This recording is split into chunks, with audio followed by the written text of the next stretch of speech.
ওয়ালাইকুম ভিউয়ার্স। আজকের ভিডিওটা আরও অনেক বেশি ছোট হবে। আশা করি দিক নির্দেশনা পেতে এবং অ্যানালাইসিসটা শিখতে শেষ পর্যন্ত দেখে লাইক কমেন্ট শেয়ার করে সবার কাছে পৌঁছাই দিবেন। সেটা হলো, এই মুহূর্তে আপনারা জানেন ভলিউম এবং ক্যান্ডেলের অবস্থান এবং ক্যান্ডেলের চেহারা দেখে কোনো লাভ নাই। কারণ এখান থেকে আপনারা দেখছেন যে কোনো দিন ক্যান্ডেলের ভালো হলেও পজিশন খারাপ, আবার অবস্থানটা ভালো হলেও ক্যান্ডেল খারাপ। তো যাই হোক, এখন শুধু অ্যানালাইসিস সেটা হলো যেটা বাকি ছিল, অর্থাৎ লং টাইম। শর্ট টাইমের জন্য তিনটা আলোচনা করি: ক্যান্ডেল এবং তার অবস্থান, ভলিউম এবং হিস্টোগ্রামের যে বার। তো যেহেতু ভলিউম এবং ক্যান্ডেল নিয়ে আলোচনা করতেছি না এই মুহূর্তে, দরকারও নাই। এখন হিস্টোগ্রামের বারটা একটু দেখাই দিই। দেখেন, কন্টিনিউয়াসলি ছোটো এবং হালকা হইতেছে, মনে হইতেছে আর একদিন হইলেই সেটা নিচে ক্রিয়েট করবে। আর নিচে ক্রিয়েট করলেই কিছুদিন নিচে থাকে, সেটা তো আপনারা বহুবার সব সময়ই সেটার প্রমাণ পাইছেন। এই হলো তিনটা কুইক ডিসিশনের জন্য। আর আলোচনার এখন সবচেয়ে বেশি জিনিস যেটা দরকার, এটার নিচে নামে কি না, সেটা হলো মুভিং আওয়ারের 14 দিন এর ভ্যালুর নিচে মার্কেটের প্রাইসটা নিচে নামে কিনা। মার্কেটের প্রাইস এখন 5715 দেখতে পাচ্ছেন, আর মুভিং আওয়ারের 14 দিনের যে ভ্যালু 5696, অর্থাৎ আর মাত্র 19-20 পয়েন্টের মতো নিচে নামলেই কিন্তু এই মুভিং আওয়ারের 14 দিন অনুযায়ী সেল সিগন্যাল দিয়ে দেবে। আপনারা জানেন, ল্যাগিং ইন্ডিকেটর বলেন, লিডিং যেটাই হোক, আপনার বাই সিগন্যাল এবং সেল সিগন্যাল আসতে কিন্তু অনেক সময় লাগে। যার কারণে আমি কিন্তু তাড়াতাড়ি জিনিসটা বোঝার জন্য ক্যান্ডেল, ভলিউম এবং হিস্টোগ্রামের বার নিয়ে কথা বলি।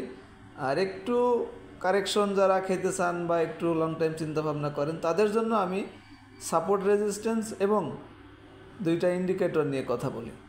বেশি কঠিনের দিকে যায় না, অনেকের বুঝতে সমস্যা হবে, যাদের বিশেষ করে টেকনিক্যাল সম্পর্কে ধারণা কম, যাতে করে সবাই বুঝতে পারে, সেই জন্যই কিন্তু সংক্ষিপ্ত করা হয়েছে শুধুমাত্র দুইটা ইন্ডিকেটর নিয়ে, যার বাই সিগন্যাল, সেল সিগন্যাল বোঝাটাও কিন্তু, অর্থাৎ ইন্ডিকেটের ভাষাটা বোঝাটাও কিন্তু ইন্ডিকেটরের সহজ হয়। তাছাড়া বিভিন্ন প্যাটার্ন, বিভিন্ন টাইম ফ্রেম, বিভিন্ন কথাবার্তা বলেও কিন্তু অ্যানালাইসিস ভিডিও করা যায়। তাই আমি ওইদিকে এই জন্য যাই না। যাই হোক, এখন এই ইন্ডিকেটরটি অনুযায়ী কিন্তু তাহলে সেল সিগন্যাল দিয়ে দেবে মার্কেট। আরেকটা হলো আপনার ম্যাকডি যে ব্লু রেখা দেখেন যেভাবে নিচের দিকে নামতেছে, অল্প একটু জায়গা গ্যাপ আছে, যদি এই ব্লু রেখাটা অরেঞ্জ রেখা নিচে নেমে পড়ে তাহলে কিন্তু ম্যাকডি অনুযায়ী ও সেল সিগন্যাল দিয়ে দেবে, লাস্ট ভরসা আমাদের যেটা ছিল। আর যদি এখানে টাচ করে বা একটু আগে আবার খুব সুন্দর মতো উপরের দিকে ঘুরে যায়, তাহলে কিন্তু আবার এইটা আপনার পাওয়ার হুক হয়ে যাবে, সেই ক্ষেত্রে কিন্তু আবার একটু শক্তি পাবে। আপনার মুভিং এভারেজও যদি এমন হয়, ঠেকে আবার ঘুরে যায়। এই জন্য এটাই আর দুইটা ইন্ডিকেটর। আর এখন পরবর্তী সাপোর্ট 5730-এর পাশাপাশি যেটা ছিল আশপাশ, সেটা কিন্তু আজকে ভাঙছে, দেখতেছেন 5715 এখন মার্কেট অবস্থান। আর নিচের দিকে আপনার 5600 এখন যেটা সাপোর্ট হিসাবে কাজ করবে মার্কেট, 5600-র আশপাশ। এখন মোটামুটি অ্যানালাইসিস আজকে এ পর্যন্তই।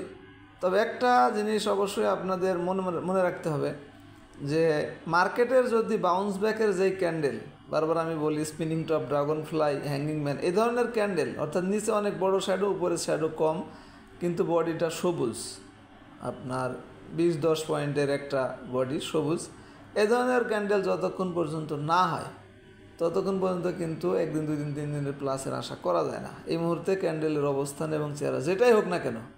তবে এইটাও মনে রাখতে হবে, যদি মার্কেটের এই ধরনের ক্যান্ডেল না হয় বাট কোনো স্টকের হয়, সেই ক্ষেত্রেও কিন্তু কাজ করে না। ভালো ক্যান্ডেল হইলেও স্টকে মার্কেট যদি মাইনাস হয়, পরের দিন কিন্তু আবার মাইনাস হইতে দেখা যায়।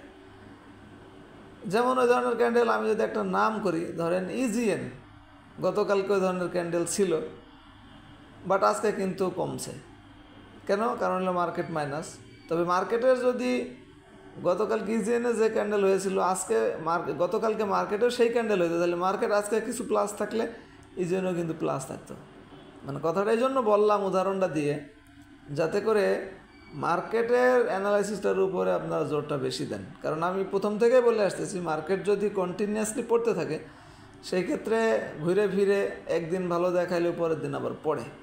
কিন্তু মার্কেট যদি কন্টিনিউয়াসলি উপরের দিকে যাইতে থাকে, তো কারেকশন শেষ করে আবার সেটা ঘুরে কিন্তু হায়ার হাইকে ব্রেকআউট করে উপরের দিকে যায়। এই জন্য মার্কেটের অ্যানালাইসিসটা বেশি গুরুত্বপূর্ণ। আমি এই জন্য সংক্ষিপ্ত বললাম যে মার্কেট অ্যানালাইসিসটা করি, কোনো প্যাটার্ন টাইম ফ্রেম অনেক ইন্ডিকেটর ইউজ করি না, যাতে করে বুঝতে সবার সহজ হয়। যারা টেকনিক্যাল অ্যানালাইসিসটা পারেন, করছেন, জানেন, তারা তো আসেনি, বাকি ম্যাক্সিমাম দেখছি আমি যারা জানেন না তাদের হেল্পের জন্য। তো আশা করি হেল্প হবে এবং এইগুলি মাথায় রাখবেন। বেসিক্যালি আসলে আমাদের সাথে আগে থেকে যারা আছেন কমেন্টের মাধ্যমে আপনারা জানাইছেন, ওদিনও বলছিলাম 14 তারিখের যে ভিডিওটি ছিল, এরপরে কিন্তু আর ভিডিও দেওয়ার তেমন দরকার হয় না, যতক্ষণ না পর্যন্ত আবার ঘোরার ওই ক্যান্ডেল না হয়। তারপরেও আমি দিই, অনেকে অপেক্ষা করেন, বা সব ভিডিও সবার দেখা সম্ভব হয় না। এরপরে শেখার হয় কোন অবস্থায় কি হয়, ঘটনা ঘটে, কেমন হলে কেমন হয়। এই অ্যানালাইসিসগুলো যদি আপনি স্টকের মধ্যে অ্যাপ্লাই করতে পারেন, আমি তো ব্যক্তিগতভাবে মনে করি অনেক হেল্প হবে, অনেক বড় লস থেকে বেঁচে যাবেন, অন্য বড় প্রফিট পাওয়া সম্ভব হবে। তো আশা করি বুঝতে পেরেছেন। আজকে এ পর্যন্তই।